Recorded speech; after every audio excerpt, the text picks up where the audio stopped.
ito ay rated SPG. Striktong patnubay at gabay ng magulang ang kailangan. Buo na nga ang desisyon ni David na babawi at tutulungan niyang mailigtas si Tanggol sa banta ni Miguelito at ng mga gerero sa buhay ni Tanggol. Kaya pinilit niya talagang makatakas mula sa pagpapapaslang sa kanya ni Miguelito gamit si Atty. Vera dahil meron pa siyang dapat gampanan sa kanyang kuya Tanggol. Gagawin ni David ang lahat para mabalaan ang kuya Tanggol niya laban sa mga gerero. Sa araw ng kampanya at motorcade nila Tanggol at na mga gerero ay magkakasagupaan nga ang dalawang magkatunggali. Magpapaulan ng bala ang mga gerero dahil gusto talaga nilang mapaslang si Tanggol para masiguro ang pagkapanalo nila sa halalan. Ngunit kung akala nila Miguelito na mapapaslang nila si Tanggol ay dito sila nagkakamali. Dahil handang-handa din pala sila Tanggol na makipagretratan sa mga gerero.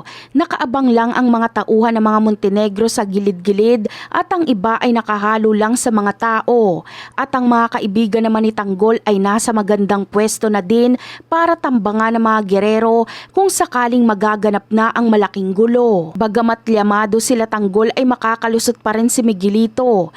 Lahat kasi ng paraan ay gagawin nito, mawala lang sa landas niya si Tanggol.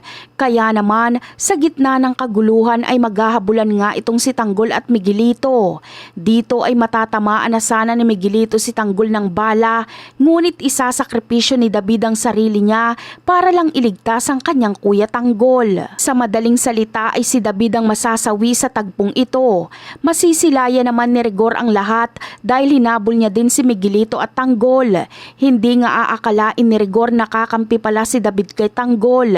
Dito ay labis nga ang hinagpis ni Rigor nang makita niyang wala na ang paborito niyang anak na si David.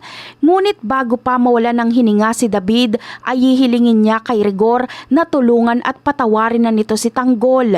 Habang si Tanggol naman ay hahabulin si Miguelito at igaganti niya ang pagpaslang nito kay David. At yan ang aabangan natin. Bye!